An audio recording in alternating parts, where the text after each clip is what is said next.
ಕೊಲ್ಹಾಪುರ ಚಪ್ಪಲಿಗಳು, ಇದಕ್ಕೆ ವಿಭಿನ್ನ ರೀತಿಯಲ್ಲಿ ಅಭಿಪ್ರಾಯಗಳು, ಮೆಚ್ಚುಗೆಗಳು ಬಂದಿದೆ. ಹೆಸರು ಕೊಲ್ಹಾಪುರಿ ಆದ್ರೂ ನಮ್ಮ ಕರ್ನಾಟಕದ ಹೆಮ್ಮೆ ಬೆಳಗಾವಿಯ ಅಥಣಿಯಲ್ಲಿ ತಯಾರಾಗುತ್ತೆ. ಅದು ಆಷಾಢ ಶುಕ್ರವಾರ ಹೆಂಗಳೆಯರ ನೆಚ್ಚಿನ ತಾಣ ಅಂತಾನೆ ಹೇಳ್ಬೋದು ಮೈಸೂರಿನ ಚಾಮುಂಡಿ. ಮುಜರಾಯಿ ಇಲಾಖೆ ಈ ರೀತಿನೂ ಸ್ವಲ್ಪ ಆದಾಯ ಗಳಿಸ್ಕೊಳ್ಳೋಣ ಅಂತ ಒಂದು ಪ್ಲಾನ್ ಮಾಡಿರಬಹುದು. ಟಿಬೆಟ್ ಸಂಸ್ಕೃತಿ, ಟಿಬೆಟಿಯನರ ಅಸ್ತಿತ್ವವನ್ನೇ ಹೊಸಕ್ಕೆ ಹಾಕಬೇಕು ಅಂತ ಹೇಳಿ ಚೀನಾದ ಒಂದು ಕಮ್ಯುನಿಸ್ಟ್ ಸರ್ಕಾರ. ನಮಸ್ಕಾರ ವೀಕ್ಷಕರೇ, ಸಂಯುಕ್ತ ಕರ್ನಾಟಕದ ಮಾತುಕತೆ ಕಾರ್ಯಕ್ರಮಕ್ಕೆ ಆತ್ಮೀಯವಾದ ಸ್ವಾಗತ. ನಾನು ಶುಭಾ ಕೆಬಿ. ಇಂದಿನ ನಮ್ಮ ಕಾರ್ಯಕ್ರಮದಲ್ಲಿ ನಮ್ಮೊಂದಿಗಿದ್ದಾರೆ ಸಂಯುಕ್ತ ಕರ್ನಾಟಕದ ಮಾಸಪತ್ರಿಕೆಯಾದ ಕಸ್ತೂರಿಯ ಸಂಪಾದಕರಾಗಿರುವಂತಹ ಶ್ರೀಮತಿ ಶಾಂತಲಾ ಧರ್ಮರಾಜ್ ಅವರು. ಮೇಡಮ್, ಕಾರ್ಯಕ್ರಮಕ್ಕೆ ಆತ್ಮೀಯವಾದ ಸ್ವಾಗತ. ನಮಸ್ಕಾರ. ಒಂದು ಸಂತಸದ ವಿಷಯ ಹೇಳಬೇಕು ಅಂದರೆ, ನಮ್ಮ ಈ ಮಾತುಕತೆಗೆ ಬಹಳಷ್ಟು ಪ್ರಶಂಸೆಗಳು, ಮೆಚ್ಚುಗೆಗಳು ವ್ಯಕ್ತ ಆಗ್ತಾ ಇದೆ. ಅದರಲ್ಲೂ ಕಳೆದ ವಾರ ನಾವು ಮಾತುಕತೆಯಲ್ಲಿ ಮಾತಾಡಿದ ವಿಚಾರ ಕೊಲ್ಹಾಪುರ ಚಪ್ಪಲಿಗಳು, ಇದಕ್ಕೆ ವಿಭಿನ್ನ ರೀತಿಯಲ್ಲಿ ಅಭಿಪ್ರಾಯಗಳು, ಮೆಚ್ಚುಗೆಗಳು ಬಂದಿದೆ. ಇದು ನಿಮ್ಮ ಗಮನಕ್ಕೂ ಬಂದಿದೆ? ಹೌದು. ಕೊಲ್ಹಾಪುರಿ ಪಾದರಕ್ಷೆಗಳ ಬಗ್ಗೆ ನಾವು ನಮ್ಮ ಮಾತುಕತೆಯಲ್ಲಿ ಪ್ರಸ್ತಾಪಿಸಿದ ಬಗ್ಗೆ ನಾರ್ತ್ ಕರ್ನಾಟಕ ಕಡೆಯಿಂದ ಬಹಳಷ್ಟು ಮೆಚ್ಚುಗೆ ವ್ಯಕ್ತವಾಗಿದೆ. ಅದರಲ್ಲೂ ವಿಶೇಷವಾಗಿ ಇಲ್ಲಿ ಕೆಲವರು ಏನು ಹೇಳಿದ್ರು ಅಂತ ಹೇಳಿದ್ರೆ, ನೀವು ಕೊಲ್ಹಾಪುರಿ ಪಾದರಕ್ಷೆ ಇವತ್ತು ಅಂತಾರಾಷ್ಟ್ರೀಯ ಇದಕ್ಕೆ ಹೋಗಿದೆ, ಜಾಗತಿಕ ವೇದಿಕೆಗಳಲ್ಲಿ ಪ್ರದರ್ಶಿತವಾಗ್ತಾ ಇದೆ, ಬಹಳ ಉತ್ತಮ ಬೆಳವಣಿಗೆ, ನೀವು ಅದನ್ನ ತಿಳಿಸ್ಕೊಟ್ಟಿದ್ದೀರಿ, ನಮಗೆ ಒಳ್ಳೆಯದು. ಆದ್ರೆ ಇದ್ರ ಉಗಮ ಎಲ್ಲಿಂದ ಅನ್ನೋದನ್ನ ನೀವು ತಿಳಿಸ್ಲಿಲ್ಲ, ಇದು ನಮ್ಗೆ ಬೇಜಾರಾಯ್ತು ಅಂತ ಹೇಳಿ ಕೇಳಿದ್ರು. ನಾನು ಇದೆಲ್ಲರಿಗೂ ತಿಳಿದಿರೋ ವಿಷಯ ಅಲ್ವಾ ಅಂತ ಹೇಳಿ ಇದ್ ಮಾಡಲ್ಲ. ನಮ್ಮ ಹೆಸರು ಕೊಲ್ಹಾಪುರಿ ಆದ್ರೂ ನಮ್ಮ ಕರ್ನಾಟಕದ ಹೆಮ್ಮೆ ಕೊಲ್ಹಾಪುರಿ ಪಾದರಕ್ಷೆಗಳು. ಯಾಕೆ ಅಂತ ಹೇಳಿದ್ರೆ ಅದು ಅಥಣಿಯಲ್ಲಿ, ಬೆಳಗಾವಿಯ ಅಥಣಿಯಲ್ಲಿ ತಯಾರಾಗುತ್ತೆ. ಅದು ನಮ್ಮ ಅಥಣಿಯಲ್ಲಿರುವ ನಮ್ಮ ಕುಶಲಕರ್ಮಿಗಳು ಅದನ್ನ ತಯಾರಿಸ್ತಾರೆ.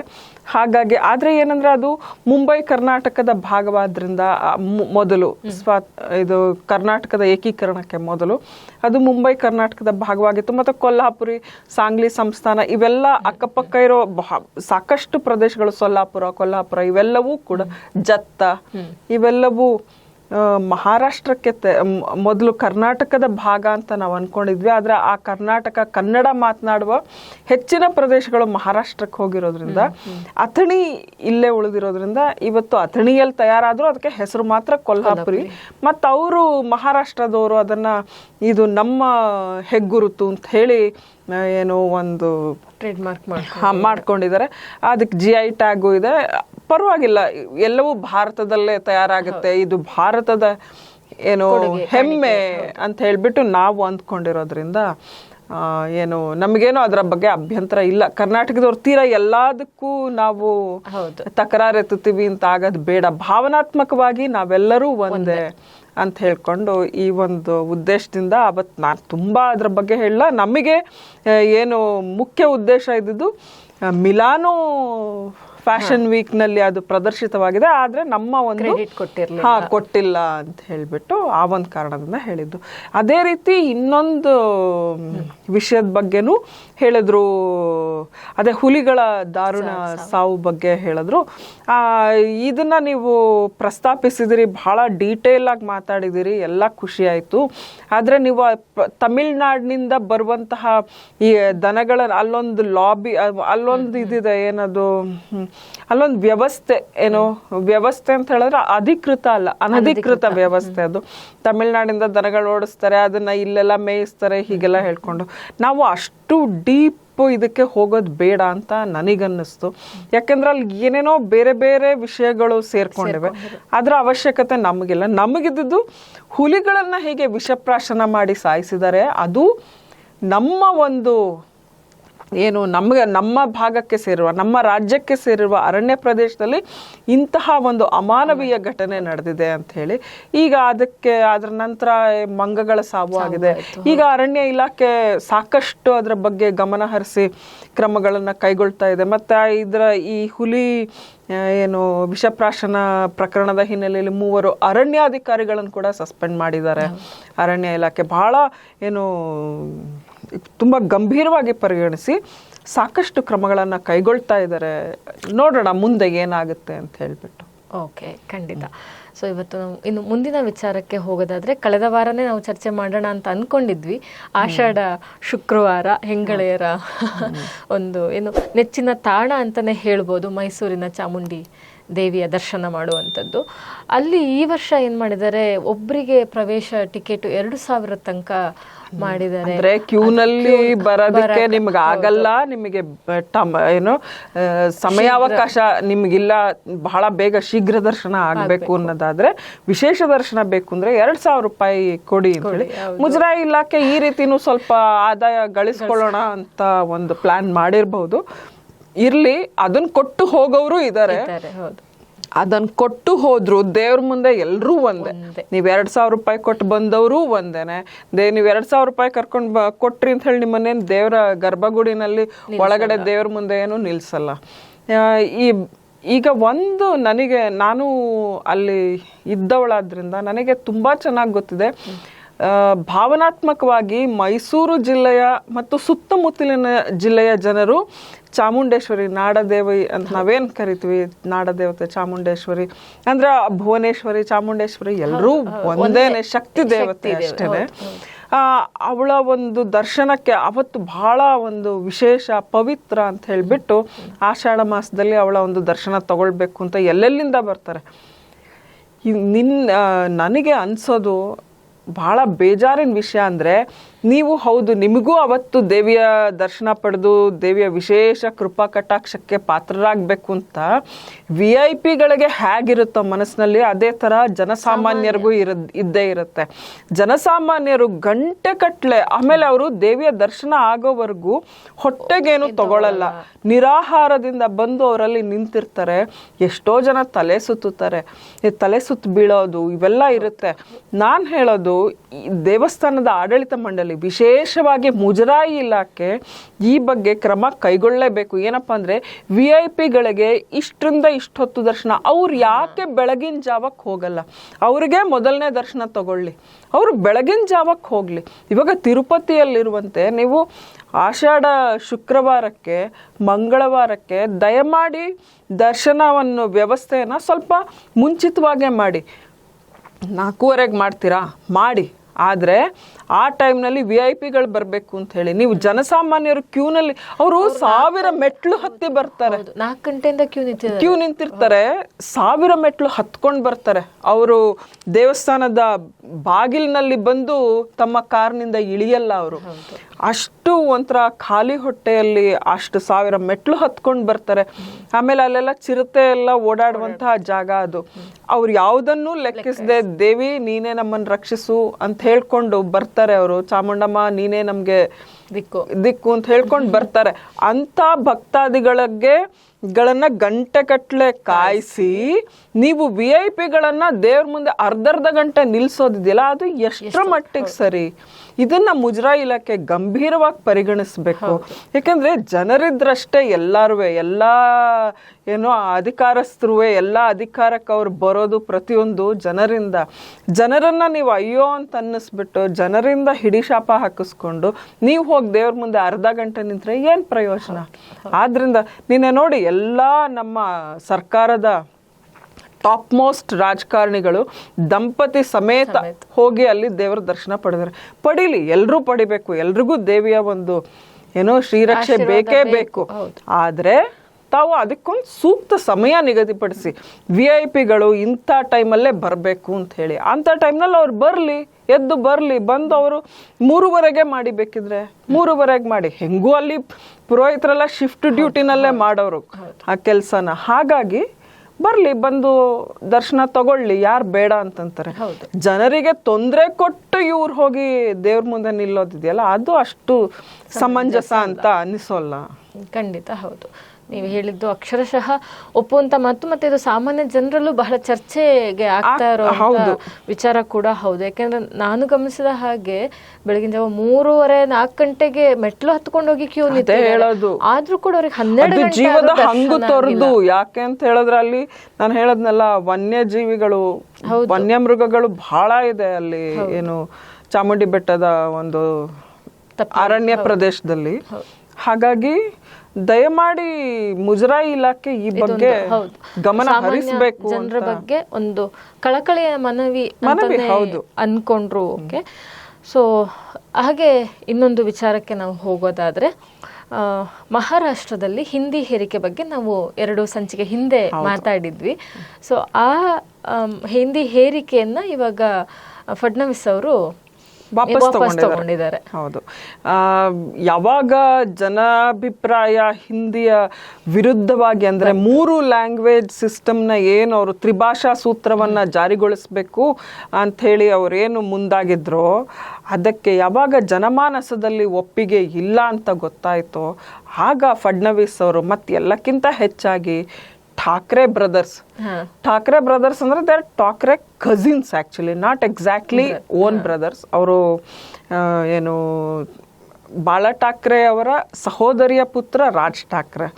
ಸೊ ಉದ್ಧವ್ ಠಾಕ್ರೆ ಮತ್ತು ರಾಜ್ ಠಾಕ್ರೆ ಇವರಿಬ್ರು ಏನು ಮುಖಾಮುಖಿಯಾಗಿ ಅಂದ್ರೆ ಪರಸ್ಪರ, ಠಾಕ್ರೆ ಅವ್ರು ತೀರ್ಕೊಂಡಾಗ ಅವ್ರು ಇದ್ರೂ ಬಹಳ ಅವಾಯ್ಡ್ ಮಾಡ್ತಿದ್ರು ಅವರು. 2005 ನಂತರ ಒಂದು ಬೈ ಎಲೆಕ್ಷನ್ ನಡೆಯುತ್ತೆ 2005 ಮಹಾರಾಷ್ಟ್ರದಲ್ಲಿ. ಆ ಬೈ ಎಲೆಕ್ಷನ್ ನಂತರ ಇವರು ಒಂದೇ ವೇದಿಕೆಯನ್ನು ಹಂಚ್ಕೊಂಡಿರ್ಲಿಲ್ಲ. ಸಾಕಷ್ಟು ಭಿನ್ನಾಭಿಪ್ರಾಯಗಳು ತಲೆದೋರಿ ಇಬ್ರು ಬೇರೆ ಬೇರೆ ಆಗಿದ್ರು. ರಾಜ್ ಅವಾಗ 2006 ಮಹಾರಾಷ್ಟ್ರ ನವನಿರ್ಮಾಣ ವೇದಿಕೆಯನ್ನ ಹುಟ್ಟು ಹಾಕಿ ಅವ್ರು ಪ್ರತ್ಯೇಕಗೊಂಡಿರ್ತಾರೆ. ಸೊ ಅಲ್ಲಿಂದ ಇಲ್ಲಿವರೆಗೂ ಇವರದ್ದೇನು ಒಟ್ಟಿಗೆ ಕಾಣಿಸ್ಕೊಳ್ಳೋದು ಇವೆಲ್ಲ ಇರಲಿಲ್ಲ ಸಾರ್ವಜನಿಕವಾಗಿ ಬಹಿರಂಗ ಸಭೆಗಳಲ್ಲಿ. ಈಗ ಹಿಂದಿ ಹೇರಿಕೆಯ ಒಂದು ವಿರುದ್ಧ ಪ್ರತಿಭಟಿಸೋ ಸಲುವಾಗಿ ಇವರು ಒಂದಾದ್ರು. ಈಗ ಆಮೇಲೆ ಜಂಟಿಯಾಗಿ ಇವರು ಹೋರಾಟದ ಒಂದು ರ್ಯಾಲಿಗೆ ಕರೆ ಕೊಟ್ಟಿದ್ರು. ಯಾವಾಗ ಫಡ್ನವೀಸ್ ಸರ್ಕಾರ ಇದನ್ನ ವಿಡ್ರಾ ಮಾಡ್ಕೊಳ್ತೋ ತಕ್ಷಣನೇ ಅವರು ಅದನ್ನ ವಿಜಯೋತ್ಸವದ ದಿನ ಆಚರಿಸಬೇಕು ಅಂತ ಹೇಳಿದ್ರು. ಬಟ್ ಒಂದು ವಿಶೇಷ ಅಂತ ಹೇಳಿದ್ರೆ, ಇಬ್ಬರಿಗೂ ಒಂಥರ ಯಾವುದೇ ತಿಕ್ಕಾಟಕ್ಕೆ ಇಬ್ಬರ ಕಾರ್ಯಕರ್ತರು ಯಾರಲ್ಲೂ ಒಂಥರ ಏನು ತಿಕ್ಕಾಟಕ್ಕೆ ಕಾರಣವಾಗಬಾರ್ದು ಅನ್ನೋ ಕಾರಣಕ್ಕೆ ಅಲ್ಲಿ ಯಾವುದೇ ಪೊಲಿಟಿಕಲ್ ಅಜೆಂಡಾ ಇರಲ್ಲ. ಓನ್ಲಿ ಹಿಂದಿ ಹೇರಿಕೆಯ ವಿರುದ್ಧ ಅಷ್ಟೇ ಈ ಸಮಾವೇಶ. ಹಾಗಾಗಿ ಇದರಲ್ಲಿ ಇದು ಉದ್ಧವ್ ಠಾಕ್ರೆ ಬಣದ ಏನು ಚಿಹ್ನೆಗಳಾಗ್ಲಿ ಬಾವುಟಗಳಾಗ್ಲಿ ಯಾವುದನ್ನೂ ಪ್ರದರ್ಶಿಸೋ ಹಾಗಿಲ್ಲ. ಅದೇ ರೀತಿ MNS ಅವರ ಒಂದು ಕಾರ್ಯಕರ್ತರು ಅಷ್ಟೇ ಯಾವುದೇ ಒಂದು ತಮ್ಮ ಒಂದು ಏನು ಭಿತ್ತಿ ಪತ್ರ ಇವುಗಳನ್ನೆಲ್ಲ ಕೇವಲ ಹಿಂದಿ ಹೋರಾಟದ ವಿರುದ್ಧ ವಿಜಯೋತ್ಸವವನ್ನ ನಾವು ಆಚರಿಸಬೇಕು ಅಂತೇಳಿ. ಇದು ಒಂದು ರೀತಿಲಿ ಮಹಾರಾಷ್ಟ್ರ ರಾಜಕಾರಣಕ್ಕೆ ಒಂದು ತಿರುವು ಪಡ್ಕೊಂಡಿದೆ. ಇದು ಮಹತ್ವದ ಘಟನೆ ಅಂತ ವಿಶ್ಲೇಷಕರು ಹೇಳ್ತಾ ಇದ್ದಾರೆ. ಕಾರಣ ಏನಪ್ಪಾ ಅಂತ ಹೇಳಿದ್ರೆ, ಶೀಘ್ರದಲ್ಲೇ ಬೃಹನ್ ಮುಂಬೈ ಮಹಾನಗರ ಪಾಲಿಕೆಗೆ ಚುನಾವಣೆ ನಡೆಯುತ್ತೆ. ಸೊ ಒಂದು ವೇಳೆ ಠಾಕ್ರೆ ಕಸಿನ್ಸ್ದು ಒಡಂಬಡಿಕೆ ಚುನಾವಣೆಗೆ ಎಕ್ಸ್ಟೆಂಡ್ ಆದರೆ ಆಗ ಇವ್ರಿಗೆ ಉದ್ಧವ್ ಠಾಕ್ರೆ ಬಣಕ್ಕೆ ಕಾಂಗ್ರೆಸ್ನ ಬೆಂಬಲವಾಗಲಿ ಅಥವಾ ಶರದ್ ಪವಾರ್ ನೇತೃತ್ವದ NCPಯ ಬೆಂಬಲವಾಗಲಿ ಬೇಕಾಗೋದಿಲ್ಲ, ಅದರ ಅವಶ್ಯಕತೆ ಇರೋದಿಲ್ಲ. ಇದು ಎಲ್ಲರಿಗೂ ಈಗ ಡವ ಆಗಲಿಕ್ಕೆ ಶುರುವಾಗಿದೆ. ಇವರಿಬ್ರು ಒಂದಾದ್ರು ಅಂತ ಹೇಳಿದ್ರೆ BJP ಮತ್ತು ಏಕನಾಥ್ ಶಿಂದೆ ಬಣಕ್ಕೂ ಬಹಳ ಡವಡವಾನೆ, ಅವರಿಗೂ ಕೂಡ ಅಷ್ಟೇನೆ.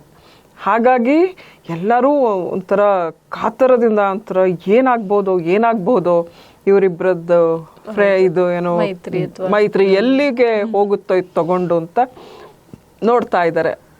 ಓಕೆ, ಸೊ ಈಗ ನಾವು ಮುಂದಿನ ವಿಚಾರಕ್ಕೆ ಹೋಗೋದಾದ್ರೆ, ಪ್ರತಿಯೊಬ್ಬ ಹಿಂದೂಗಳ ಒಂದು ಬಹಳ ದೊಡ್ಡ ಆಸೆ ಅಂತಾನೆ ಹೇಳ್ಬೋದು, ಅದು ಅಮರನಾಥ ಯಾತ್ರೆಯನ್ನ ಕೈಗೊಳ್ಬೇಕು ಅನ್ನುವಂಥದ್ದು. ಈಗ ಶನಿವಾರದಿಂದ ಆರಂಭ ಆಗಿದೆ ಯಾತ್ರೆ, ಇದರ ಬಗ್ಗೆ ಒಂದಿಷ್ಟು ಮಾಹಿತಿ. ಮೊದಲ ಬ್ಯಾಚ್ ಈಗ ಪಹಲ್ಗಾಮ್ನಿಂದ ಹೊರಟು ರಾಂಬನ್ ಜಿಲ್ಲೆಯ ಗಡಿಯನ್ನ ಪ್ರವೇಶಿಸಿದೆ. ಅಲ್ಲಿ ಜಿಲ್ಲಾಧಿಕಾರಿಗಳು ಯಾತ್ರಾರ್ಥಿಗಳನ್ನ ಏನು ವಿದ್ಯುಕ್ತವಾಗಿ ಅವರು ಸ್ವಾಗತಿಸಿದ್ದಾರೆ, ಬರಮಾಡಿಕೊಂಡಿದ್ದಾರೆ. ಎಲ್ಲ ಹೌದು, ಒಂದೇ ಒಂದು ಚಿಕ್ಕ ಅವಘಡ ಸಂಭವಿಸಿದೆ. ಅದು ಏನಪ್ಪಾ ಅಂತ ಹೇಳಿದ್ರೆ, ಒಬ್ಬ ಬಸ್ ಚಾಲಕನಿಗೆ ಬಹುಶಃ ಬ್ರೇಕ್ ಫೇಲ್ ಆಗಿದೆ. ಅದು ನಿಯಂತ್ರಣ ತಪ್ಪಿ ಬೇರೆ ಬಸ್ಗಳಿಗೆ ಡಿಕ್ಕಿ ಹೊಡೆದ ಪರಿಣಾಮವಾಗಿ ಒಂದು 25-26 ಜನ ಗಾಯಗೊಂಡು ಚಿಕ್ಕ ಪುಟ್ಟ ಗಾಯಗಳೊಂದಿಗೆ ಅವರು ಸ್ಥಳೀಯ ಆಸ್ಪತ್ರೆಯಲ್ಲಿ ಚಿಕಿತ್ಸೆ ಪಡಿತಿದ್ದಾರೆ. ಆದರೆ ಇದು ನಿರ್ಭೀತಿಯಿಂದ ಮುಂದುವರಿಯುತ್ತೆ. ಅಮರನಾಥ್ ಯಾತ್ರೆಗೆ ಈ ಸರಿ ಪಹಲ್ಗಾಮ್ ದಾಳಿಯ ಒಂದು ಹಿನ್ನೆಲೆಯಲ್ಲಿ ಬಿಗಿ ಬಂದೋಬಸ್ತ್ ಮಾಡಲಾಗಿದೆ. ಮಾರ್ಗದುದ್ದಕ್ಕೂ 100 ಕ್ಯಾಮೆರಾಗಳನ್ನು ಅಳವಡಿಸಲಾಗಿದೆ. ಆರ್ಟಿಫಿಷಿಯಲ್ ಇಂಟೆಲಿಜೆನ್ಸ್ ಅಂತ ಹೇಳಿದ್ರೆ ಕೃತಕ ಬುದ್ಧಿಮತ್ತೆಯ ಒಂದು ನೆರವನ್ನೂ ಕೂಡ ಪಡೆದುಕೊಳ್ಳಲಾಗಿದೆ. ಪಹಲ್ಗಾಮ್ ಮತ್ತು ಬಲ್ತಾಲ್ ಈ 2 ಮಾರ್ಗಗಳಲ್ಲಿ ಏನು ಅಮರನಾಥ್ ಯಾತ್ರಿಕರು ಸಾಗ್ತಾರೆ. ಈ ಪ್ರದೇಶದಲ್ಲಿ ಫೇಶಿಯಲ್ ರೆಕಗ್ನಿಷನ್ ಸಿಸ್ಟಮ್ ಈ ಒಂದು ವ್ಯವಸ್ಥೆಯನ್ನ ಈ ಸರಿ ಅಳವಡಿಸಲಾಗಿದೆ. ಹಾಗಾಗಿ ಯಾವುದೇ ವ್ಯಕ್ತಿ ಹೋದ್ರೂ ಮುಖಚಹರೆಯನ್ನು ಗೊತ್ತಾಗುತ್ತೆ. ಅದು ಇದು ಒಂದು.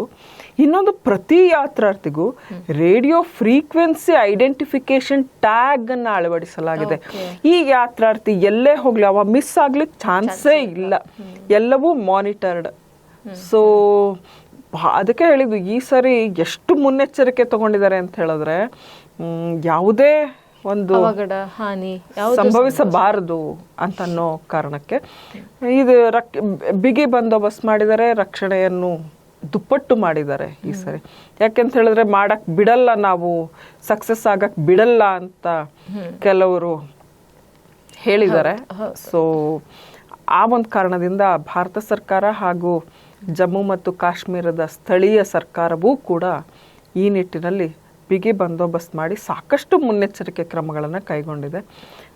ಮತ್ತು ಯಾತ್ರಾರ್ಥಿಗಳಿಗೆ ಅವರ ಒಂದು ಏನು ಸುವ್ಯವಸ್ಥೆಗೆ ಸಾಕಷ್ಟು ಕ್ರಮಗಳನ್ನು ಕೈಗೊಳ್ಳಲಾಗಿದೆ. ಆಕ್ಚುಲಿ ಇದೆ ಜನಸಾಮಾನ್ಯರ ಬಗ್ಗೆ ಏನು ಜಾಗೃತಿ ವಹಿಸೋದು, ಜವಾಬ್ದಾರಿ ವಹಿಸೋದು ಅಂದ್ರೆ ಈ ರೀತಿಯಲ್ಲೂ ನಾವು ಜವಾಬ್ದಾರಿ ವಹಿಸಬಹುದು ಅನ್ನೋದನ್ನು ತೋರಿಸ್ಕೊಟ್ಟಿದ್ದಾರೆ.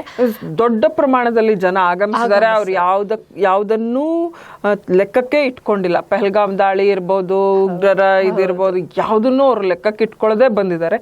ಇದೇ ರೀತಿ ಪುರಿಯ ಜಗನ್ನಾಥ ಯಾತ್ರೆನೂ ಕೂಡ ಏನು ಬಹಳ ಅದ್ಧೂರಿಯಾಗಿ ಶನಿವಾರ ಅಂತಿಮ ರಥಯಾತ್ರೆ ನಡೀತಾ ಇದೆ. ಸೊ ಇಲ್ಲೂ ಕೂಡ ಕಾಲ್ ತೊಳಿತಂಥ ಘಟನೆ ನಡೀತು. ಆದರೆ ಅಲ್ಲಿ ಲಕ್ಷಾಂತರ ಜನರು ಭಾಗವಹಿಸಿದ್ದಾರೆ, ಅವರ ಭಕ್ತಿ ಭಾವವನ್ನು ಮೆರೆದಿದ್ದಾರೆ. ಸೊ ಪ್ರತಿ ವರ್ಷ ಹೊಸ ಹೊಸ ರಥವನ್ನು ಮಾಡ್ತಾರೆ. ಅದ್ಧೂರಿಯಾಗಿ ಕಾರ್ಯಕ್ರಮ ಜರುಗಿದೆ. ಬಹಳ ವೈಭವಯುತವಾಗಿತ್ತು. ಅದನ್ನು ನೋಡಲಿಕ್ಕೆ ಎಷ್ಟು ಖುಷಿ ಆಗ್ತಾ ಇತ್ತು ಅಂತ ಹೇಳಿ.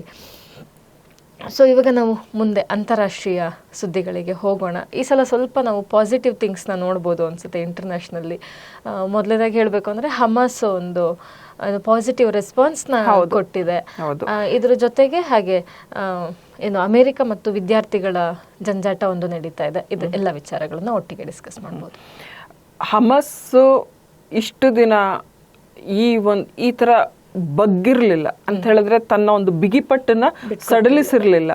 ಇದೇ ಮೊದಲ ಬಾರಿಗೆ ಹಮಾಸ್ ಇವ್ರು ಅಮೆರಿಕಾದವ್ರು ಅದ್ರ ಕ್ರೆಡಿಟ್ ತಗೋಬಹುದು. ಅಸಲಿ ಸಂಧಾನಕಾರರು ಅಂದ್ರೆ ಈಜಿಪ್ಟ್ ಹಾಗೂ Qatar. They have brokered it actually. America ತಾನು ಅದೇ ತಮಗ್ ಗೊತ್ತಿರೋ ಹಾಗೆ ಟ್ರಂಪ್ ಇವಾಗ ಏನೋ ಶಾಂತಿ ದೂತ ಅಂತ ಹೇಳ್ಕೊಂಡು ಅವರಿಗೆ ನೊಬೆಲ್ ಪ್ರಶಸ್ತಿ ತಾನು ತಗೊಳ್ಬೇಕು ಅನ್ನೋ ಕಾರಣಕ್ಕೆ ಬಹಳ ಈ ಥರದ್ದೆಲ್ಲ ಮಾಡ್ತಾ ಇದ್ದಾರೆ. ಆದರೆ ಅಸಲಿ ಸಂಧಾನಕಾರರು ಯಾರಪ್ಪ? ರಾಯಭಾರಿಗಳು ಅಥವಾ ಏನು ಇದನ್ನ ಬ್ರೋಕರ್ ಮಾಡಿದವ್ರು ಈ ಒಂದು ಶಾಂತಿ ಕದನ ವಿರಾಮವನ್ನ ಅಂತ ಹೇಳಿದ್ರೆ ಅದು ಈಜಿಪ್ಟ್ ಹಾಗೂ ಕತಾರ್. ಇವರ ಒಂದು ಏನು ರಾಜಿ ಸಂಧಾನದ ಪರಿಣಾಮವಾಗಿ ಹಮಾಸ್ ಕೊನೆಗೂ ಆಯಿತು ಕದನ ವಿರಾಮವನ್ನು ನಾವು ಒಪ್ಕೊಳ್ತೀವಿ ಅಂತ ಹೇಳಿಬಿಟ್ಟು. ಆದರೆ ಅದಕ್ಕೆ ಸಾಕಷ್ಟು ಷರತ್ತುಗಳಿವೆ. ಇದು 60 ದಿನಗಳ ಕಾಲ ಜಾರಿಯಲ್ಲಿರುತ್ತೆ ಈ ಕದನ ವಿರಾಮ ಒಪ್ಪಂದ ಇದು. ಮತ್ತು ಇನ್ನೊಂದೇನಪ್ಪ ಅಂತ ಹೇಳಿದ್ರೆ 10 ಇಸ್ರೇಲಿಗಳನ್ನು ಅದೇ ಇವಾಗ ಅಕ್ಟೋಬರ್ 22ರಂದು ಅಕ್ಟೋಬರ್ 2022ರಲ್ಲಿ ಇವರೇನು ಎಳೆದೊಯ್ದಿದ್ರಲ್ಲ ಆ ಒಂದು ಒತ್ತೆಯಾಳುಗಳ ಪೈಕಿ 10 ಜನರನ್ನ ಹಮಾಸ್ ಬಿಡುಗಡೆ ಮಾಡುತ್ತೆ ಮೊದಲನೇ ಹಂತದಲ್ಲಿ. ಆಗ ಅದಕ್ಕೆ ಪ್ರತಿಯಾಗಿ ಇಸ್ರೇಲ್ ತನ್ನ ಜೈಲಿನಲ್ಲಿರುವ ಪ್ಯಾಲೆಸ್ಟೀನಿಯರನ್ನ ಬಿಡುಗಡೆ ಮಾಡುತ್ತೆ. ಎಷ್ಟು ಅಂತ ಇನ್ನೂ ಅದು ನಿಗದಿ ಆಗಿಲ್ಲ ಸಂಖ್ಯೆ ಪ್ಯಾಲೆಸ್ಟೀನಿಯರ ಬಿಡುಗಡೆ. ಅದಾದ ನಂತರ ಇನ್ನು 18 ಜನನ ಬಿಡುಗಡೆ ಮಾಡ್ತೀವಿ ಅಂತ ಇವ್ರು ಹೇಳಿದ್ದಾರೆ. ನೋಡೋಣ ಅದು ಏನಾಗುತ್ತೆ ಅಂತ ಹೇಳಿ. ಮತ್ತೆ ಇವ್ರದ್ದು ಇನ್ನೊಂದು ಷರತ್ತು ಏನಪ್ಪ ಅಂತ ಹೇಳಿದ್ರೆ, ಗಾಜಾದಿಂದ ಹಂತ ಹಂತವಾಗಿ ಇಸ್ರೇಲಿ ಸೈನಿಕರನ್ನ ಹೊರಕ್ಕೆ ಕರ್ಕೊಳ್ಬೇಕು ಅಂಥೇಳಿ. ಆಮೇಲೆ ಎಲ್ಲಕ್ಕಿಂತ ಮುಖ್ಯವಾಗಿ ಹ್ಯುಮ್ಯಾನಿಟೇರಿಯನ್ ಏಡ್ ಏನಿದೆ ಆ ಒಂದು ಗುಂಪನ್ನು ಮೊದಲು ಅಲ್ಲಿಗೆ ಬಿಡಬೇಕು. ಏನು ಯುದ್ಧ ಪೀಡಿತ ಪ್ರದೇಶವಾದ ಗಾಜಾದಲ್ಲಿ ಜನರಿಗೆ ಆಹಾರ ಮತ್ತು ಮೆಡಿಕಲ್ ಸೌಲಭ್ಯಗಳು ಲಭಿಸೋದಕ್ಕೆ ಹ್ಯುಮ್ಯಾನಿಟೇರಿಯನ್ ಏಡ್ ಅಂತಾರಾಷ್ಟ್ರೀಯ ಸಮುದಾಯ ಏನು ಕಳಿಸಿಕೊಡ್ತಿದೆ ಅದನ್ನು ಇವರು ಏನು ಪ್ರವೇಶಾವಕಾಶ ಕಲ್ಪಿಸಬೇಕು ಇಸ್ರೇಲ್ ಅಂತ ಹೇಳಿ ಏನು ಅಮೆರಿಕ ಮತ್ತು ಈಜಿಪ್ಟ್ ಆ್ಯಂಡ್ ಖತಾರ್ ಇವರ ಮೂವರು ಸೇರಿ ಏನು ಹೇಳಿದ್ದಾರೆ ಅದಕ್ಕೆ ಇಸ್ರೇಲ್ ಕೂಡ ಆಯಿತು ಅಂತ ಹೇಳಿದೆ. ಸದ್ಯಕ್ಕೆ ಹಮಾಸ್ ಇದನ್ನು ಒಪ್ಕೊಂಡಿದ್ದಾರೆ. ಇದು ಒಂದು ದೊಡ್ಡ ಬೆಳವಣಿಗೆ, ಪಾಸಿಟಿವ್ ಬೆಳವಣಿಗೆ. ಅವರ ಪಾಸಿಟಿವ್ ಪ್ರತಿಕ್ರಿಯೆ ನಿಜವಾಗಿ ಯಾಕೆಂತ ಹೇಳಿದ್ರೆ ಪ್ರಾಚ್ಯ ಪ್ರದೇಶ ಏನಿದೆ, ಅದು ಏಷ್ಯಾ ಏನಿದೆ, ಅದು ನಲುಗಿ ಹೋಗಿದೆ. ಏನು ನಿನ್ನೆನೂ ಅಷ್ಟು 68 ಜನ ಏನು ಸತ್ತಿದ್ದಾರೆ, ಪ್ರತಿನಿತ್ಯ ಸಾಯ್ತಿದ್ದಾರೆ, ಪ್ರತಿನಿತ್ಯ. ಆಮೇಲೆ ಮಕ್ಕಳು ಮರಿ ಅಂತಿಲ್ಲ, ಹಾಸ್ಪಿಟಲ್ಸ್ ಅಂತಿಲ್ಲ, ಎಲ್ಲಾದ್ರ ಮೇಲೂ ಅವರು ಬಾಂಬ್ ಹಾಕೋದು, ದಾಳಿ ಮಾಡೋದು. ಇವರು ಎಷ್ಟೇ ಜನ ಸತ್ರು ನಾವು ಬಿಡಲ್ಲ ಇವ್ರನ್ನ, ಇಸ್ರೇಲಿ ಒತ್ತೆಯಾಳುಗಳನ್ನ ಅಂತ ಇವ್ರು ಬಿಗಿ ಪಟ್ಟು ಹಿಡ್ಕೊಳ್ಳೋದು. ಇದೆಲ್ಲ ಭಾಳ ಒಂಥರ ಏನು ಮಾನವೀಯ ಏನು ಸಂವೇದನೆಗೆ ಒಂಥರ ದೊಡ್ಡ ಸವಾಲಾಗಿರುವಂತಹ ಒಂದು ಬೆಳವಣಿಗೆಗಳು ಇವು. ಈ ಥರ ಆಗಬಾರ್ದು. ಅಮಾನವೀಯತೆಯ ಪರಾಕಾಷ್ಠೆ ಇದು ಅಂತ ನನಗೆ ಪ್ರತಿದಿನ ನೋಡ್ತಾ ಇದ್ರೆ ಅನಿಸುತ್ತೆ. ಈ ಮಟ್ಟಕ್ಕೆ ಯಾರು ಹೋಗ್ಬಾರ್ದು. ತನ್ಮಧ್ಯೆ ಈ ರಷ್ಯಾದ ಪುಟಿನ್ ಕೂಡ ಉಕ್ರೇನ್ ಮೇಲೆ ದಾಳಿಯನ್ನ ದುಪ್ಪಟ್ಟು ಮಾಡಿದ್ದಾರೆ, ಬಹಳ ತೀವ್ರಗೊಳಿಸಿದ್ದಾರೆ. ಆಮೇಲೆ ಪುಟಿನ್ ಹಾಗೂ ಟ್ರಂಪ್ ದೂರವಾಣಿಲಿ ಮಾತಾಡಿದ್ರಂತೆ. ಪ್ರಯೋಜನ ಏನಾಯ್ತು? ಶಾಂತಿದೂತ ಅವರನ್ನು ಮನವೊಲಿಸ್ಬೇಕಿತ್ತಲ್ಲ, ಯಾಕೆ ಒಲಿಲಿಲ್ಲ? ಯಾಕೆ ಪುಟಿನ್ ಮನಸ್ಸನ್ನ ಮೆದು ಮಾಡಿಕೊಂಡು ಉಕ್ರೇನ್ ಮೇಲಿನ ದಾಳಿಯನ್ನ ಕಡಿಮೆ ಮಾಡಲಿಲ್ಲ? ಇದು ಯುದ್ಧ ಎಲ್ಲ ಕಡೆ ಬಹಳ ಯುರೇಷಿಯಾ ಭಾಗ ತತ್ತರಿಸಿದೆ. ನಿಜವಾಗ್ಲೂ ಜೀವಗಳಿಗೆ ಬೆಲೆ ಇಲ್ಲ. ಏನಲ್ಲಿ ನಾಗರಿಕರು ಏನ್ ಜೀವನ ಮಾಡ್ತಾರೆ? ಇನ್ನದು ರಿಕವರಿ ಆಗ್ಲಿಕ್ಕೆ ಎಷ್ಟು ವರ್ಷಗಳು ಬೇಕು ಅವರಿಗೆ? ಬಹಳ ಕಷ್ಟ. ಬಹಳ ಕಷ್ಟ. ಇದ್ರ ಮಧ್ಯೆ ಇನ್ನೊಂದು ವಿಶೇಷವಾದ ವಿಚಾರ ಬೆಳಕಿಗೆ ಬಂದಿದೆ. ಅದನ್ನ ಬಹುಶಃ ಈ ಹೈಲೈಟ್ಸ್ ಒಂದು ಚಿಕ್ಕ ಇದಾಗಿ ಹೇಳೋದಾದ್ರೆ, ಅಮೇರಿಕಾಗೆ ಶಾಕಿಂಗ್ ಏನು ಒಂದು ವಿಷಯ ಬೆಳಕಿಗೆ ಬಂದಿದೆ. ಅದು ಏನಪ್ಪ ಅಂತ ಹೇಳಿದ್ರೆ, ಪೆಂಟಗಾನಿನ 46% ಅಷ್ಟು ಪ್ರಮಾಣದ ನ್ಯೂಕ್ಲಿಯರ್ ಸಲಕರಣೆಗಳು ಆಮದಾಗೋದು ಚೈನಾದಿಂದ. ಅಮೆರಿಕಾಗೆ ಚೀನಾದಿಂದ ಪೂರೈಕೆ ಆಗತ್ತೆ. ಅದು ನ್ಯೂಕ್ಲಿಯರ್ ವೆಪನ್ನಿನ ಸಲಕರಣೆಗಳು, ಸಾಮಗ್ರಿಗಳು ಏನ್ ಹೇಳ್ತೀವಿ ಅವು. ಅವ್ರಿಗೆ ಗೊತ್ತೇ ಇರ್ಲಿಲ್ವಂತ ಇಷ್ಟು ದಿವಸ ಅದು ಎಲ್ಲಿಂದ ಬರುತ್ತೆ ಅಂತ. ಈಗ ಪೆಂಟಗನ್ ಈಗ ನಮಗೆ ಚೀನಾದಿಂದ ಬರ್ತಾ ಇದೆ ಅಂತ. ಅದಕ್ಕೆ ಆಮೇಲೆ ಇನ್ನೊಂದು ಗಮನದಲ್ಲಿರಲಿ, ವಿಶ್ವದಲ್ಲೇ ರೇರ್ ಮಿನರಲ್ ಏನು ಡೆಪಾಸಿಷನ್ ನಾವು ಏನು ಅದರ ಗಣಿಗಾರಿಕೆ ಅದು ಹೈಯೆಸ್ಟ್ ಮಾಡ್ತಿರೋದು ಚೀನಾ. ಈ ಅಣ್ವಸ್ತ್ರ ಏನು ನಾವು ಹೊಂದಬೇಕು ಅಂತ ಹೇಳಿದ್ರೆ ನಮಗೆ ರೇರ್ ಮಿನರಲ್ಸ್ನ ಬಹಳ ಅಗತ್ಯ ಇರುತ್ತೆ. ಅದನ್ನ ಮಾಡ್ತಿರೋದು ಚೀನಾ.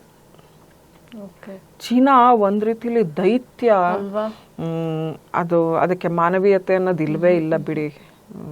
ನಮಗೆ ಅದನ್ನ ಹೇಳಕ್ಕೆ ಬಹಳ ಬೇಸರ. ಆದರೆ ಈ ಒಂದು ಬೆಳವಣಿಗೆ ಈಗ ಪೆಂಟಗಾನ್ನ ಬೆಚ್ಚಿ ಬೀಳಿಸಿದೆ. ಇದರ ಮಧ್ಯೆ ಇವರು 14ರಿಂದ 25%ಗೆ ಏರಿಸಿದ್ದಾರೆ ಹಾರ್ವರ್ಡ್ ಮೇಲಿನ ತೆರಿಗೆಯನ್ನ. ಹಾಗಾಗಿ ಆಮೇಲೆ ಫೆಡರಲ್ ಏನು ಸಪೋರ್ಟ್ ಏನು ಕೊಡ್ತಾ ಇದ್ರು, ಅನುದಾನ ಕೊಡ್ತಿದ್ರು, ಫೆಡರಲ್ ಅನುದಾನ ಅಂತ ಹಾರ್ವರ್ಡ್ಗೆ, ಅದನ್ನು ಕೂಡ ಸ್ಥಗಿತಗೊಳಿಸಿನಿ ಅಂತ ಹೇಳ್ಬಿಟ್ಟು ಟ್ರಂಪ್ ಬೆದರಿಕೆ ಹಾಕಿರೋದ್ರಿಂದ ಈಗ ವಿದ್ಯಾರ್ಥಿಗಳು ದೊಡ್ಡ ಪ್ರಮಾಣದಲ್ಲಿ ಯುರೋಪ್ನತ್ತ ಮುಖ ಮಾಡ್ತಾ ಇದ್ದಾರೆ. ನಮಗೆ ಹಾರ್ವರ್ಡ್ಗಿಂತನೂ ನಮಗೆ ಒಂಥರ ಏನು ಕಡಿಮೆ ವೆಚ್ಚದಲ್ಲಿ ಉತ್ತಮ ಉನ್ನತ ಶಿಕ್ಷಣ ಸಿಗಬೇಕು ಅಂತ ಹೇಳ್ಬಿಟ್ಟು. ಹಾಗೆ ಯುರೋಪಿಯನ್ ಯೂನಿಯನಲ್ಲಿ ತುಂಬ ಕಡಿಮೆ ಅಂತ ಹೇಳಲಿಕ್ಕಾಗಲ್ಲ.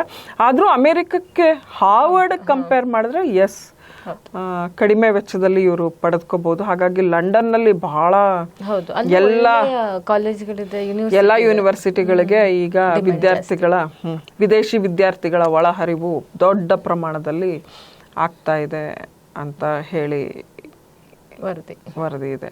ಓಕೆ, ಸೊ ಹಾಗೆ ನಾವು ಯುವಕರ ನೆಚ್ಚಿನ ವಿಷಯದ ಬಗ್ಗೆ ಕೂಡ ನಾವು ಮಾತಾಡಬೇಕಾಗತ್ತೆ. ಸ್ಪೋರ್ಟ್ಸ್ ಅಲ್ಲಿ ಈ UK ಅಂತ ಹೇಳಿದ ತಕ್ಷಣನೇ ನೆನಪಾಯ್ತು, ವಿಂಬಲ್ಡನ್ ಪ್ರಾರಂಭವಾಗಿದೆ ಜುಲೈ 3ರಿಂದ. ಇನ್ನೊಂದು ನಮ್ಮ ಭಾರತ ಹಾಗೂ ಇಂಗ್ಲೆಂಡ್ ನ 2ನೇ ಕ್ರಿಕೆಟ್ ಟೆಸ್ಟ್ ಪ್ರಾರಂಭವಾಗಿದೆ. ಅದು ಕೂಡ ಮಧ್ಯ ಹಂತದಲ್ಲಿದೆ. ಮೊದಲನೇ ಇನ್ನಿಂಗ್ಸ್ ನಲ್ಲಿ ಭಾರತ 587 ರನ್ಗಳನ್ನ ಪಡೆದುಕೊಂಡ್ರೆ, ನಂತರ ಇಂಗ್ಲೆಂಡ್ 407 ರನ್ಗೆ ಇನ್ನಿಂಗ್ಸ್ ನ ಕೊನೆಗೊಳಿಸಿದೆ. ಇನ್ನೊಂದು 2ನೇ ಇದರಲ್ಲಿ ನಮ್ಮ ಭಾರತ ಆಗ್ಲೇ ಮತ್ತೆ ಬ್ಯಾಟಿಂಗ್ ಶುರುವಾಗಿದೆ. 1 ವಿಕೆಟ್ ನ ಕಳ್ಕೊಂಡಿದ್ವಿ, ಅದು ಯಶಸ್ವಿ ಜೈಸ್ವಾಲ್ ಅವ್ರದ್ದು. ನಮ್ಮ ಕನ್ನಡದ 2 ಹುಡುಗರು ಅಲ್ಲಿ ಈಗ ಬ್ಯಾಟಿಂಗ್ ಮಾಡ್ತಾ ಇದ್ದಾರೆ, ಕರುಣ್ ನಾಯರ್ ಹಾಗೂ KL ರಾಹುಲ್. ಅದು ತುಂಬಾ ಚೆನ್ನಾಗಿರುತ್ತೆ ನೋಡಕ್ಕೆ, ಅವರಿಬ್ರು ಕನ್ನಡದಲ್ಲಿ ಬೇಡ ಬಾ ಅಂತ ಮಾತಾಡ್ಕೊಳ್ಳೋದು ಕೇಳಲಿಕ್ಕೆ ತುಂಬಾ ಚೆನ್ನಾಗಂತ ಅನ್ಸುತ್ತೆ. ಅವರಿಬ್ರು ನಡುವಿನ ಸಂಭಾಷಣೆ ಕ್ರೀಸ್ ನಲ್ಲಿ ಏನು ನಡೆಯುತ್ತಲ್ಲ, ಅದು ಎಲ್ರಿಗೂ ಕನ್ನಡಿಗರಿಗೆಲ್ಲ ಬಹಳ ಖುಷಿಯ ವಿಷಯ. ನೋಡೋಣ, ಈ ಮೊದಲನೇ ಟೆಸ್ಟ್ ನಂತೂ ನಾವು ಕಳೆದ್ಕೊಂಡ್ಬಿಟ್ಟಿದ್ವಿ, ಅಂದ್ರೆ ಸೋತಿದೀವಿ. ಹಾಗಾಗಿ 2ನೇದರಲ್ಲಾದ್ರೂ ಅಟ್ಲೀಸ್ಟ್ ಸಾಧ್ಯತೆ ಇದೆಯಾ ಅಂತ ಎಲ್ಲೋ ಒಂದು ಚಿಕ್ಕ ಆಸೆ ಇದೆ ಮನಸ್ಸಿನಲ್ಲಿ. ನೋಡೋಣ. ಇದಿಷ್ಟು ನಮ್ಮ ಈ ವಾರದ ಮಾತಾಗಿತ್ತು. ಈಗ ಕತೆಗೆ ನಾವು ಬರೋದಾದ್ರೆ, ಈ ವಾರದ ಬರ್ತ್ಡೇ ಬಾಯ್ ದಲೈ ಲಾಮಾ ಅವರ ಬಗ್ಗೆ. ಬರ್ತ್ಡೇ ಬಾಯ್ ದಲೈ ಲಾಮಾ ಬಹಳ ದೊಡ್ಡ ಒಂದು ಅವ್ರಿಗೀಗ 90 ವರ್ಷ. ಎಷ್ಟು ದೂರದ ಒಂದು ಹಾದಿಯನ್ನ ಸವಿಸ್ಕೊಂಡು ಬಂದಿದ್ದಾರೆ ಅಂತ ಹೇಳಿದ್ರೆ ಗ್ರೇಟ್ ಮನುಷ್ಯ, ನಿಜವಾಗಿ ಗ್ರೇಟ್ ಮನುಷ್ಯ. ನನ್ನದೊಂದು ಸೌಭಾಗ್ಯ, ನಾನು ಅವರನ್ನ 2 ಸಾರಿ ಇಂಟರ್ವ್ಯೂ ಮಾಡಿದ್ದೆ. ಕುಶಲ್ ನಗರದ ಬೈಲ್ಕುಪ್ಪೆ ಏನಿದೆ, ಸಮೀಪದ ಬೈಲ್ಕುಪ್ಪೆ, ಅಲ್ಲಿ ಗೋಲ್ಡನ್ ಟೆಂಪಲ್ ಇದೆ, ಅಲ್ಲಿ ನಾನು ಅವರನ್ನ ಭೇಟಿಯಾಗಿದ್ದೆ 2 ಸಾರಿ. ಅದೊಂದು ನನಗೆ ಮರೆಯಲಾಗದ, ನನ್ನ ಜೀವನದ ಅವಿಸ್ಮರಣೀಯ ಸಂದರ್ಭ ಅಂತ ಹೇಳ್ಬೋದು. ಅಂದ್ರೆ ನಾವೇನ್ ಹಿಸ್ ಹೋಲಿನೆಸ್ ಅಂತ ಹೇಳ್ತೀವಿ, ಅದಕ್ಕೆ ನಿಜವಾಗಿ ಅನ್ವರ್ಥವಾಗುವಂತಹ ವ್ಯಕ್ತಿ ಅಂತ ಹೇಳಿದ್ರೆ ಅವರು ತುಂಬಾ ಕಷ್ಟಪಟ್ಟಿದ್ದಾರೆ ಜೀವನದಲ್ಲಿ. ಎಲ್ಲವೂ ಇದ್ದು ಎಲ್ಲವೂ ಇಲ್ಲದಂತೆ, ಎಲ್ಲವನ್ನೂ ಕಳೆದುಕೊಂಡು ಏನೂ ಇಲ್ಲದವರಂತೆ ಬಂದು ಬದುಕೋದು, ಇನ್ನೊಂದು ಕಡೆ ವಲಸಿಗನಾಗಿ ಬಂದು ದೇಶ ಬಿಟ್ಟು ಬಂದು ಪರನಾಡಿನಲ್ಲಿ ತಮ್ಮದೇ ಒಂದು ಅಸ್ತಿತ್ವಕ್ಕಾಗಿ, ತಮ್ಮ ದೇಶದ ಒಂದು ಅಸ್ತಿತ್ವಕ್ಕಾಗಿ ಹೋರಾಡೋದು ಇದೆಯಲ್ಲ, ಅದು ಅಷ್ಟು ಸುಲಭ ಅಲ್ಲ. ಸುಭಾಷ್ ಚಂದ್ರ ಬೋಸ್ ಇವರೆಲ್ಲ ಅಂತ ಕೆಲಸಗಳನ್ನು ಮಾಡ್ತಿದ್ರು ಹಿಂದೆ. ಪಾಪ ಅವರು ಜರ್ಮನಿಗೆ ಹೋಗಿ, ಜಪಾನ್ಗೆ, ಟೋಕಿಯೋಗೆ ಹೋಗಿ, ಅಂದ್ರೆ ನಮ್ಮ ತಾಯ್ನಾಡನ್ನ ಉಳಿಸ್ಕೋಬೇಕು ಅಂತ ಹೇಳಿ. ಈಗ ಇವ್ರು ಮಾಡ್ತಿರೋದು ಅದೇ ಕೆಲಸ. ಇವರು ಧರ್ಮಗುರು, ಟಿಬೆಟಿಯನ್ ಧರ್ಮಗುರು. ಆದ್ರೆ ಆ ಟಿಬೆಟ್ ಸಂಸ್ಕೃತಿ, ಟಿಬೆಟಿಯನರ ಅಸ್ತಿತ್ವವನ್ನೇ ಹೊಸಕ್ಕೆ ಹಾಕಬೇಕು ಅಂತ ಹೇಳಿ ಚೀನಾದ ಒಂದು ಕಮ್ಯುನಿಸ್ಟ್ ಸರ್ಕಾರ ಶತಾಯಗತಾಯ ಪ್ರಯತ್ನ ಮಾಡ್ತಾ ಇದೆ. ನೋಡಿ, ಇವಾಗ ಕಮ್ಯುನಿಸ್ಟ್ ಸರ್ಕಾರ, ಆ ಕಮ್ಯುನಿಸ್ಟ್ ಸರ್ಕಾರಕ್ಕೆ ಧರ್ಮ ಅಂದ್ರೆ ಆಗಲ್ಲ. ಹಾಗಿರುವಾಗ ಇವ್ರಿಗೆ ಯಾಕೆ ಧರ್ಮಗುರುವಿನ ಒಂದು ಅವರ ಒಂದು ಅವತಾರ ನೆಕ್ಸ್ಟ್ ಯಾರಾಗ್ತಾರೆ ಅದನ್ನ ತಾನು ಆಯ್ಕೆ ಮಾಡ್ತೀನಿ ಅಂತ ಹೇಳ್ತಾರೆ. ಮುಂದಿನದ ಇವರು 14ನೇ ದಲೈ ಲಾಮಾ, ಈ 15ನೇ ದಲೈ ಲಾಮಾ ಯಾರಾಗ್ಬೇಕು ಅನ್ನೋದನ್ನ ನಾನು ಆಯ್ಕೆ ಮಾಡ್ತೀನಿ ಅಂತ ಹೇಳ್ತಾರೆ. ಇವ್ರಿಗೂ ಈ ಕಮ್ಯುನಿಸ್ಟ್ ಸರ್ಕಾರಕ್ಕೆ ಯಾಕಪ್ಪ ಧಾರ್ಮಿಕ ವಿಷಯಗಳಲ್ಲಿ ಆಸಕ್ತಿ? ಇಷ್ಟು ಸಾಲದು ಅಂತ ಈಗ ನಮ್ಮ ಭಾರತಕ್ಕೆ ನೀವು ದಲೈ ಲಾಮಾ ಆಯ್ಕೆ ವಿಷಯದಲ್ಲೆಲ್ಲ ಮೂಗು ತೂರಿಸಬಾರ್ದು, ಇದು ಟಿಬೆಟಿನ ಧಾರ್ಮಿಕ ಗುರುವಿನ ಆಯ್ಕೆಯ ವಿಷಯವೇ ಆದ್ರೂ ಇದು ಚೀನಾದ ಪೊಲಿಟಿಕಲ್ ಅಫೇರ್ಸ್ ಗೆ ಸಂಬಂಧಿಸಿರೋದು. ಹೆಂಗೆ ಪೊಲಿಟಿಕಲ್ ಅಫೇರ್ಸ್ ಆಗುತ್ತೆ ಅದು ಚೀನಾದು ಅಂತ ಹೇಳಿ ಒಂಥರ ಗಂಭೀರವಾಗಿ ಎಚ್ಚರಿಕೆ ಕೊಟ್ಟಿದ್ದಾರೆ. ಭಾರತದ ನಿಲುವೇನಪ್ಪಾ ಅಂದ್ರೆ ತಟಸ್ಥ. ದಲೈ ಲಾಮಾ ಅವರು ನಮ್ಮಲ್ಲಿ ಆಶ್ರಯ ಕೋರಿ ಬಂದಿದ್ದಾರೆ, ಅವರಿಗೆ ನಾವು ಆಶ್ರಯ ಕೊಟ್ಟಿದ್ದೀವಿ. 1959ನಲ್ಲಿ ಇವ್ರು ಬಂದಿದ್ದು. 1950ನಲ್ಲಿ ಚೀನಾ ಆಕ್ರಮಣ ಆಗುತ್ತೆ. ಆಗ ಇವರಿನ್ನೂ ಚಿಕ್ಕ ಹುಡುಗ, 16 ವರ್ಷದ ಹುಡುಗ. ಇವರಿಗೆ ಅದರ ಗಂಭೀರತೆ ಗೊತ್ತಿರಲ್ಲ ಏನು ಅಂತ. ಆಮೇಲೆ ಗೊತ್ತಾಗ್ತಾ ಹೋಗುತ್ತೆ ಇವ್ರಿಗೆ. ಇವ್ರು ಅಲ್ಲಿವರೆಗೂ ಚೀನಾದವ್ರು ಹೇಳಿದ್ದೇ ನಿಜ ಅಂದ್ಕೊಂಡಿರ್ತಾರೆ. 1959ನಲ್ಲಿ ಇವರಿಗೆ ಯಾರು ಸಲಹೆಗಾರರು ಇರ್ತಾರೆ ಅವ್ರು ಹೇಳ್ತಾರೆ, ನೀನು ಇಲ್ಲಿದ್ದರೆ ಒಂದು ಕ್ಷಣನೂ ನೀನು ಇಲ್ಲಿರಬಾರ್ದು, ಕೂಡಲೇ ಹೊರಟು ಬಿಡು ನೀನು ಇಲ್ಲಿಂದ ಅಂತೇಳಿ. ಅವರು ವೇಷ ಮರೆಸಿಕೊಂಡು ಅವರಲ್ಲಿಂದ ಓಡಿ ಬರ್ತಾರೆ. ಇವರನ್ನ ಹುಡುಕ್ಲಿಕ್ಕೆ ಚೀನಾದ ಆರ್ಮಿ ದೊಡ್ಡ ಜಾಲವನ್ನೇ ಹೆಣೆಯುತ್ತೆ, ಬೀಸುತ್ತೆ. ಆದರೆ ಅದನ್ನೆಲ್ಲ ತಪ್ಪಿಸ್ಕೊಂಡು ಅವರು ಭಾರತದ ಬಾಗಿಲಿಗೆ ಬಂದು ಪಂಡಿತ್ ನೆಹರು ಅವರು ಪ್ರಧಾನಮಂತ್ರಿ ಆಗಿರ್ತಾರೆ. ಅವರಿಗೆ ಕಳಿಸ್ತಾರೆ ಒಂದು ಲೆಟರ್, ನಾನು ನನ್ನ ಬೆಂಬಲಿಗರ ಸಹಿತವಾಗಿ ಬಂದಿದ್ದೀನಿ, ನನಗೆ ನಿಮ್ಮ ಆಶ್ರಯ ಬೇಕು ಅಂತ. ಆವಾಗ ಪಂಡಿತ್ ನೆಹರು ಅವರು ಅವರನ್ನು ಬರಮಾಡಿಕೊಂಡು ಅವರಿಗೆ ಅಸ್ಸಾಂ ರೈಫಲ್ಸಿನ ತುಕಡಿ ಕಳಿಸಿ ಪ್ರೊಟೆಕ್ಷನ್ ಕೊಟ್ಕೊಂಡು ಅದರಲ್ಲಿ ಅವರನ್ನು ಒಳಗೆ ಕರ್ಕೊಂಡು ಬರ್ತಾರೆ. ಅಂದರೆ ಭಾರತದ ಗಡಿಯೊಳಗೆ ಬರ್ತಾರೆ ಅವರು.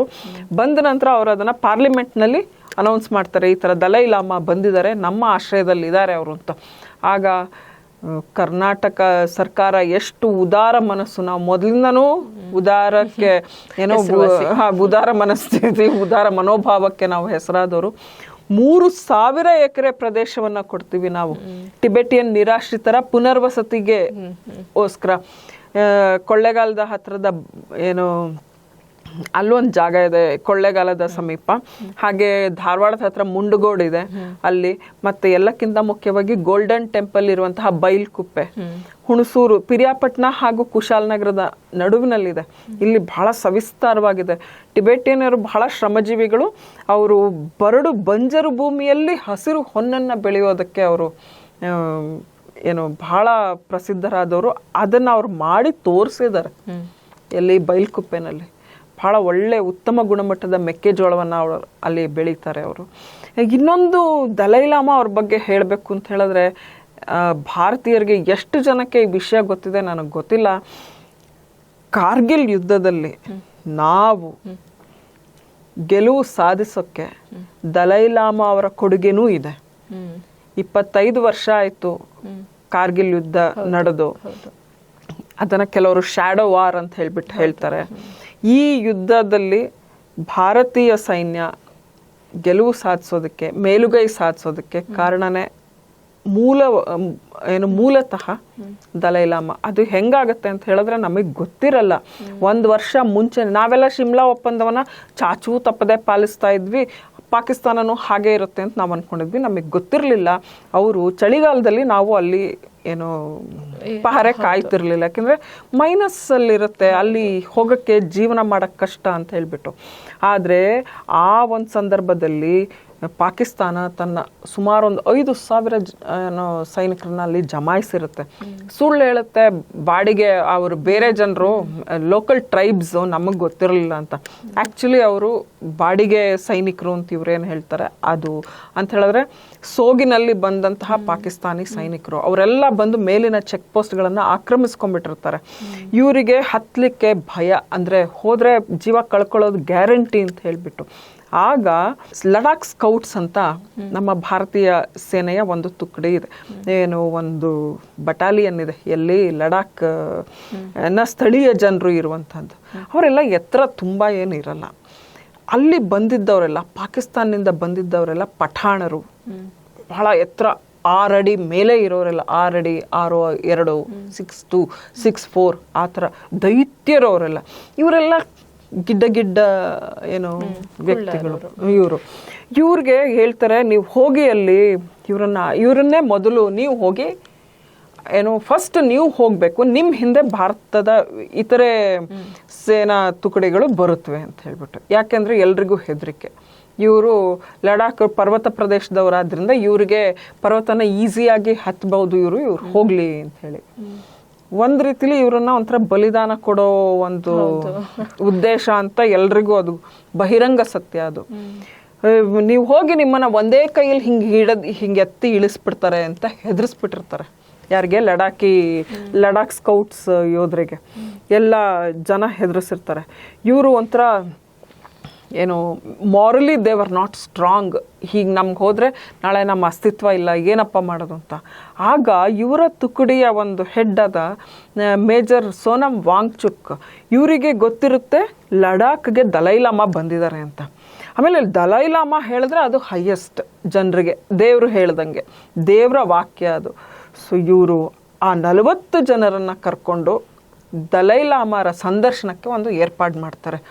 ದಲೈಲಾಮಾರ ಹತ್ರ ಹಿಂಗೆ ಹೇಳ್ತಾರೆ. ಯಾಕೆ ಅಂತ ಹೇಳಿದ್ರೆ ದಲೈಲಾಮಾ ಅವರ ಭದ್ರತಾ ಅಧಿಕಾರಿಯಾಗಿ ಸೋನಮ್ ವಾಂಗ್ಚುಕ್ ಅವರ ತಂದೆ ಒಂದು ಕಾಲದಲ್ಲಿ ಕರ್ತವ್ಯ ನಿರ್ವಹಿಸಿದ್ರು. ಹಾಗಾಗಿ ಇವರಿಗೆ ಹತ್ತಿರದ ಒಂದು ಏನು ಅಕ್ವೆಂಟೆನ್ಸ್ ಇರುತ್ತೆ. ಆ ಒಂದು ಕಾರಣದಿಂದ ಇವರಿಗೆ ಸಿಗುತ್ತೆ, ತಕ್ಷಣನೇ ದರ್ಶನ ಭಾಗ್ಯ ಸಿಗುತ್ತೆ. ಆಗ ಇವರು ಅಲ್ಲಿ ಆ 40 ಜನರಿಗೆ ಹೇಳ್ತಾರೆ, ನೀವು ದೇವರು ನಿಮಗೆ ಇಂಥದ್ದೊಂದು ಅವಕಾಶ ಕೊಟ್ಟಿದ್ದಾನೆ, ಇದನ್ನು ನೀವು, ಇದು ಲಡಾಖ್ ನಿಮ್ಮ ದೇಶ, ಇದನ್ನು ಯಾಕೆ ನೀವು ಪರಕೀಯರಿಗೆ ಹ್ಯಾಂಡ್ ಓವರ್ ಮಾಡ್ತೀರಿ? ಮಾಡಬೇಡಿ. ನೀವು ವೀರತನವನ್ನು ತೋರಿಸಿದ್ರೆ ನಿಮ್ಮ ಪರಾಕ್ರಮದಿಂದ ನಿಮ್ಮ ದೇಶವನ್ನು ಉಳಿಸ್ಕೋಬಹುದು. ನೀವು ಇದ್ದರೆ ಏನು ಸುಖ, ಇಲ್ಲ ಅಂತ ಹೇಳಿದ್ರೆ ವೀರಗತಿ ಅಂತ ಹೇಳ್ಬಿಟ್ಟು ಹೇಳ್ತಾರೆ.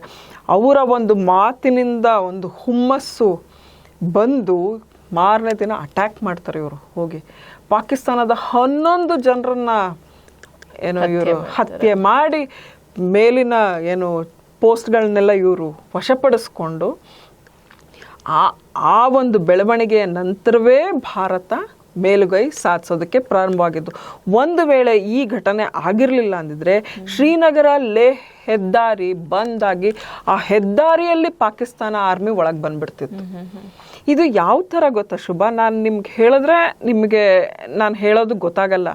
ನೀವು ಮದಕರಿ ನಾಯಕ ಚಿತ್ರದುರ್ಗದ ಮದಕರಿ ನಾಯಕನ ಸ್ಟೋರಿ ನೆನಪಿಸ್ಕೊಳ್ಳಿ. ಒನಕೆ ಓಬವ್ವ ಕಳ್ಳಗಿಂಡಿ ಹತ್ರ ಸೈನಿಕರು, ಹೈದರಾಲಿ ಸೈನಿಕರು ಮಾತಾಡ್ತಿರೋದನ್ನ ಕೇಳಿಸ್ಕೊಂಡು ಬಂದು ಅಲ್ಲಿ ಒನಕೆ ಹಿಡಿದು ನಿಲ್ತಾಳಲ್ಲ, ಅದೇ ಕೆಲಸ ಮಾಡಿದ್ದು ನಮ್ಮ ಲಡಾಖಿ ಸ್ಕೌಟ್ಸ್. ಲಡಾಖ್ ಸ್ಕೌಟ್ಸ್ನವರು ಮಾಡಿದ್ದು ಆ ಕೆಲಸ. ಅವರು ಅವತ್ತು ಆ ಕೆಲಸ ಮಾಡಲಿಕ್ಕೆ ಪ್ರೇರೇಪಣೆ ಯಾರಪ್ಪ ಅಂದ್ರೆ ದಲೈಲಾಮಾ ಅವರು ಹೇಳಿರ್ಲಿಲ್ಲ ಅಂತಿದ್ರೆ ಬಹುಶಃ ಅವರು ಹೋಗಿ ಆಹುತಿ ಆಗ್ಬಿಡ್ತಿತ್ತು, ಬಲಿದಾನ ಆಗ್ಬಿಡ್ತಿತ್ತು ಅವ್ರದ್ದು. ಅವ್ರಿಗೆ ಮಾರಲಿ they were not in a position to face ಅಂಥ ಒಂದು ದೈತ್ಯ ಇವ್ರನ್ನ ಪಠಾಣ್ರನ್ನ ಫೇಸ್ ಮಾಡ್ಲಿಕ್ಕೆ ಇವ್ರಿಗೆ ಆಗ್ತಿರ್ಲಿಲ್ಲ. ಇದು ಇರ್ಲಿ, ನಾನು ಏನೋ ಇದನ್ನ ತುಂಬಾ ಜನಕ್ಕೆ ಗೊತ್ತಿರ್ಲಿಕ್ಕಿಲ್ಲ ಅನ್ನೋ ಕಾರಣಕ್ಕೆ ನಾನು ಇದನ್ನ ಈ ಒಂದು ಘಟನೆಯನ್ನ ಪ್ರಸ್ತಾಪಿಸಿದೆ. ಈಗ ದಲೈಲಾಮಾ ಅವರು ಲಡಾಖಲ್ಲಿ 1 ತಿಂಗಳಿರ್ತಾರೆ. ಜುಲೈ 12ಕ್ಕೆ ಬಂದು 1 ತಿಂಗಳು ಇಲ್ಲಿ ಇರ್ತಾರೆ.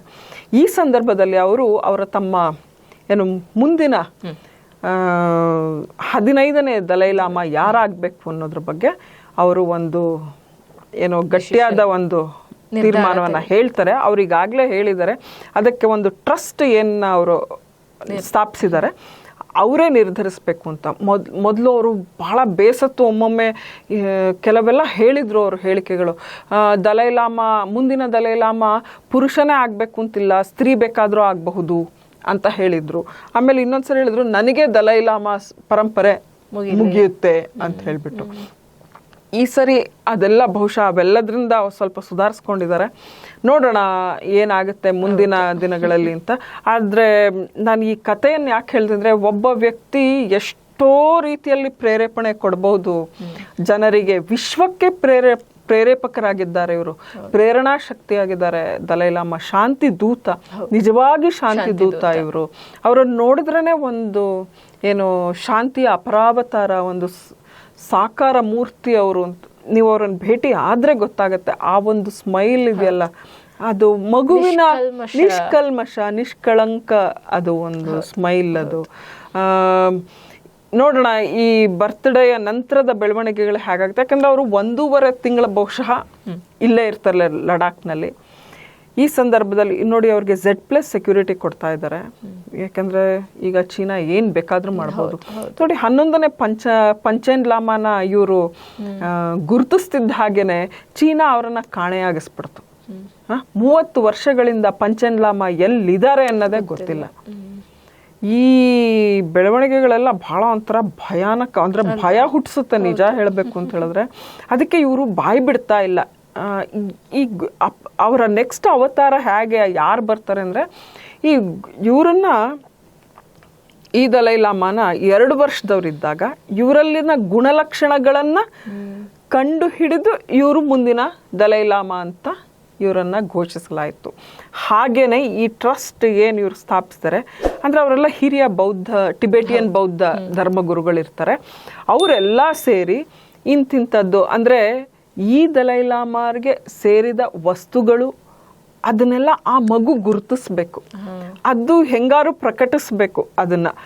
ಆಗ ಆ ಗುಣಲಕ್ಷಣಗಳನ್ನು ಪ್ರಕಟಿಸಿದ್ರೆ ಆಗ ಅವರನ್ನ ದಲೈ ಲಾಮಾ, ಮುಂದಿನ ದಲೈ ಲಾಮಾ ಇವರೇ ಅಂತ ಹೇಳಿ ಆಮೇಲೆ ಅವರನ್ನ ಆ ಟ್ರಸ್ಟ್ಗೆ ಆ ತಂದೆ ತಾಯಿಗಳು ಹಸ್ತಾಂತರಿಸ್ಬೇಕಾಗತ್ತೆ. ಆಮೇಲೆ ಅವರು ಅದಕ್ಕೆ ಬೇಕಾದ ಟ್ರೈನಿಂಗ್ ಕೊಡ್ತಾರೆ. ಸೊ ಇದು ಟಿಬೆಟಿಯನ್ ಬೌದ್ಧ ಧರ್ಮದ ಒಂದು ವಿಶೇಷ. ಇದು ದಲೈ ಲಾಮಾ ಅಂತ ಹೇಳಿದ್ರೆ ಶಾಂತಿ ದೂತ, ಅವ ಧರ್ಮಗುರು. ಹೌದು. ಬಟ್ ಅವರು ಯಾವುದೇ ಒಂದು ಧರ್ಮಕ್ಕೆ ಗುರುವಾಗಿ ಇದಾಗದೆ ವಿಶ್ವಕ್ಕೆ ಗುರುವಾಗಿ ಅಂದ್ರೆ ಅವರ ವ್ಯಕ್ತಿತ್ವ ಆ ತರಹ ಅವರು ರೂಪಿಸ್ಕೊಂಡ್ರು. ಹೌದು ಹೌದು. ಒಬ್ಬ ಚಿಕ್ಕ ಹುಡುಗ, ಏನೂ ಗೊತ್ತಿಲ್ಲದೆ ಇರೋ ಹುಡುಗ, ಚೀನೀಯರ ಒಂದು ಕೈಗೊಂಬೆ ಆಗಲಿದ್ದಂತಹ ಒಬ್ಬ ಯುವಕ, 16 ವರ್ಷದ ಹುಡುಗ ಕೊನೆಗೆ ಇಡೀ ವಿಶ್ವಗುರು ಆಗುವಂತಹ ಒಂದು ಬೆಳವಣಿಗೆ ಇದೆಯಲ್ಲ, ಅದು ಬಹಳ ದೊಡ್ಡದು. ಹೌದು. ಸೊ ಸಾಮಾನ್ಯವಾಗಿ ನಮ್ಮಲ್ಲೂ ಈ ಥರದ ಅವಕಾಶಗಳು ಇರ್ತವೆ. ನಾವು ಅದು ನಮ್ಮಲ್ಲಿರುವ ಮೊಳಕೆನ ನಾವು ಯಾವುದನ್ನ ಬೆಳೆಸ್ತೀವಿ ಅನ್ನೋದ್ರ ಮೇಲೆ ಇದು ಡಿಪೆಂಡ್ ಆಗುತ್ತೆ. ನಾವು ನಮ್ಮಲ್ಲಿರುವ ಯಾವ ಗುಣಕ್ಕೆ ನೀರು ಎರಿತೀವೋ ಆ ಗುಣ ನಮ್ಮಲ್ಲಿ ವೃದ್ಧಿ ಆಗುತ್ತೆ ಅಂತ ಹೇಳಿ ಅನ್ಕೊತೀನಿ. ಸೊ ಇದಿಷ್ಟು ನಮ್ಮ ಈ ವಾರದ ಮಾತುಕತೆಯಾಗಿತ್ತು. ಮುಂದಿನ ವಾರ ಇನ್ನಷ್ಟು ಹೊಸ ವಿಚಾರಗಳೊಂದಿಗೆ, ವಿಮರ್ಶೆಗಳೊಂದಿಗೆ ನಿಮ್ಮ ಮುಂದೆ ಬರ್ತೇವೆ. ನಮ್ಮ ಈ ಕಾರ್ಯಕ್ರಮ ನಿಮಗೆ ಇಷ್ಟ ಆದರೆ ಲೈಕ್ ಮಾಡಿ, ಶೇರ್ ಮಾಡಿ, ಸಬ್ಸ್ಕ್ರೈಬ್ ಆಗಿ, ಬೆಲ್ ಬಟನ್ನ ಕ್ಲಿಕ್ ಮಾಡಿ. ನಮಸ್ತೆ.